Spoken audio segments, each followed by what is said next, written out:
Hey everyone, and welcome back to TheScreeny.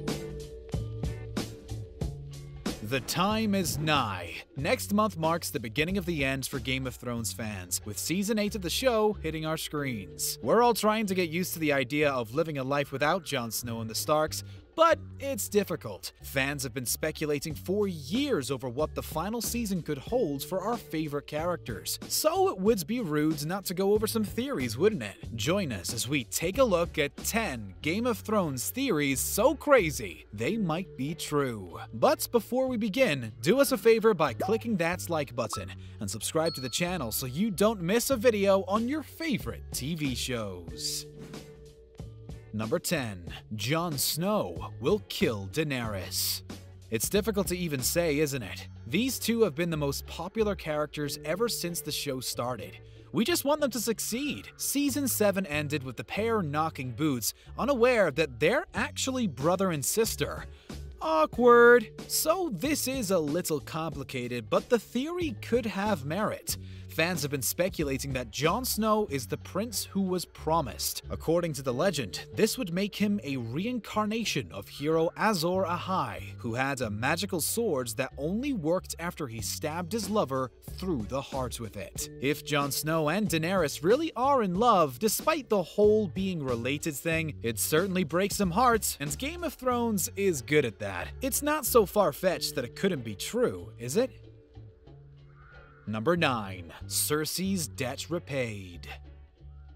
Things haven't been going well for the Lannisters over the course of the last couple of seasons, especially Cersei. It's always great to see her get some comeuppance for being such a cold-hearted idiot, so we can't say we minded when she was dragged through the streets. Now she's in a better position. Cersei tried to keep the Iron Bank on side by repaying the large debt that her family owed them. In her mind, she thought this would be a good move to prove that she's a worthy investment. However, what's to say the only reason the Iron Bank has been backing her was because of that huge debt? After all, if you eliminate the debtor, you're never going to get that money back. Now that they've been repaid in full, we wouldn't be surprised if they make allies elsewhere. Why would they continue to stick with the Lannisters after all the misery they've caused? They're clearly not going to come out on top. Number 8. Jaime isn't the father.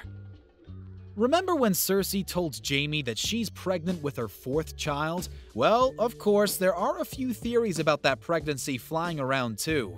Some fans speculate that she's actually lying to keep Jaime interested. Others have said something entirely different. Euron Greyjoy, the duplicitous uncle of Theon and Yara, is the baby's dad, according to some fans. We know that Euron and Cersei got together to figure out a way to get one over on Daenerys without telling Jaime, so it's entirely possible they could have been working other stuff out too, if you catch our drift. Cersei also encouraged Jaime to go out and fight the White Walkers, which probably isn't something you want your baby daddy to be doing. However, this is Cersei, so maybe she genuinely isn't worried. Or maybe she doesn't care because he's not really the father after all, but she just wants him to think he is. It's a despicable plan, which makes it all the more plausible. Number 7. Daenerys meets her fate. Okay, so we've already touched upon Daenerys' death once here, but there are multiple theories out there that all end in her croaking. As much as we would like to see her on the Iron Throne, things are never that simple in Game of Thrones. One theory that surfaced on Reddit goes all the way back to Season 2, where Daenerys is in the House of the Undying. In a series of visions, she finds herself in the throne room at King's Landing, which is covered in snow. She never gets a chance to sit on the throne because the vision places her beyond the wall. The only person in sight is her late husband Khal Drogo, who lovingly tells her he's been waiting for her. Ah, isn't that sweet? If those visions are to be believed and writers weren't trying to throw us off the scent, then Dany could die fighting the good fight against the White Walkers at King's Landing. It would make a poignant end to the series, wouldn't it? Number 6. Cersei's allies. As it stands, Cersei's allies are getting sparser by the minute. However, some speculate that it could be the Maesters who align themselves with the Lannister house to defeat Daenerys. We know that the Maesters are all about science and knowledge as power. No one knows more about the history of Westeros than these guys, but this is where things could get tricky. They know the entire history of the realm and are understandably wary of magic and all its guises, including dragons, as they've seen the destruction that it brings. With that being said, it wouldn't be out of character for them to fight against Daenerys to stop magic taking hold of Westeros. Would they be wrong to do so? Absolutely! But in their minds, you can see how it would be justified. If you've got centuries of evidence that says magic is bad, it's going to be hard to see it as good even if they wanted to. Number 5. Arya's Revenge.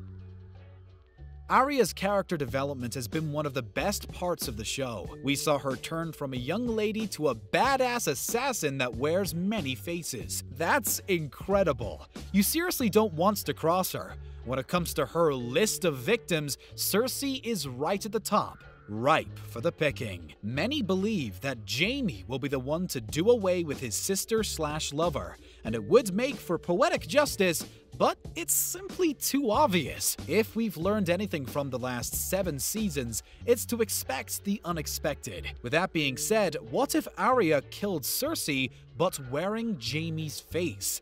That would be incredible, wouldn't it? That way, Cersei would die feeling completely betrayed by Jaime, and Arya would get to be the one who really did it. However, there is that witch who told a young Cersei that a younger sibling would be her death, and that would be Jaime.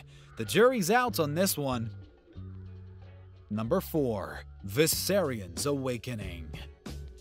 It was a sad day when Viserion, one of the 3 dragons belonging to Daenerys, died in battle. It was made even worse when the Night King brought it back to life in the weird way he does, recruiting him for the dark side. One Redditor called Cornholio the White shared a theory that his mom had come up with. Mummy Dearest believes that Viserion is going to somehow remember its mom and return to Dany's side. But what about the whole being dead thing? According to that theory, the Red Woman will bring the dragon back, who will then free itself of the Night King's spell. With 3 dragons instead of 2, Dany could have a fighting chance at reaching the Iron Throne and sending those White Walkers back where they came from. Crazier things have happened, and frankly, we want to believe this one too, because it's too sad to imagine a world without Viserion in it, even if it's just a TV show. We're allowed to have emotions, damn it! Number 3. Gendry's Claim. We've always had a soft spot for this underdog in Game of Thrones. Gendry has been through the ringer ever since he first appeared on our screens, and that just makes us love him even more. Of course, we know that he's supposedly the illegitimate son of Robert Baratheon, but what if he's really a legitimate son? Cersei and Robert had a child that died after birth, but Cersei has admitted that she never visited her son's grave. Considering how Cersei feels about her children, isn't that a bit weird? What's more, Gendry remembers that his mother-in-law had yellow hair. It's not a giant leap, really, is it? What if Cersei and Robert gave the boy up as a sort of insurance policy, should anything like this happen? It could have even been Cersei who made sure that Gendry wasn't targeted when Joffrey went nuts and started killing his half-siblings. If this is true, then Gendry has a darn good shot at the throne. Number 2. Hound's War. Writers have made a point of building up the tension between the Hound and his brother Ser Gregor. Littlefinger helped stir the pot before meeting his untimely end, saying Gregor is responsible for his brother's burns after he took a toy without asking. One Redditor thinks that's not the truth though, and that the Hound has a knack for seeing the future in flames. During one childhood dispute, the Hound might have told his brother about his death, before Gregor, in a fit of rage, pushed the youngster's head into the flames. Anyway, fans hope that the two will eventually fight to the death so it's all over for good. Plus, who doesn't like a gratuitous fight scene every now and then? Varys's Fishy Secret. Varys is a slimeball, we all know that. He's been out for what he can get for the majority of the show, but he could be hiding a much bigger secret. George R.R. Martin's books frequently mention mythical creatures like giants and merlings that live in Essos. There's actually a lot of evidence pointing towards Varys being a merling.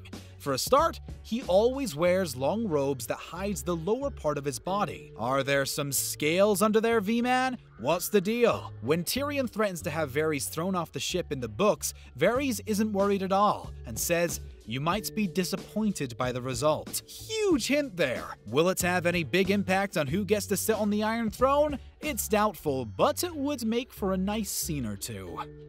Thank you very much for watching today's video. Make sure to subscribe to our channel for more videos on your favorite TV shows, and tap one of the 2 videos on screen for another amazing video.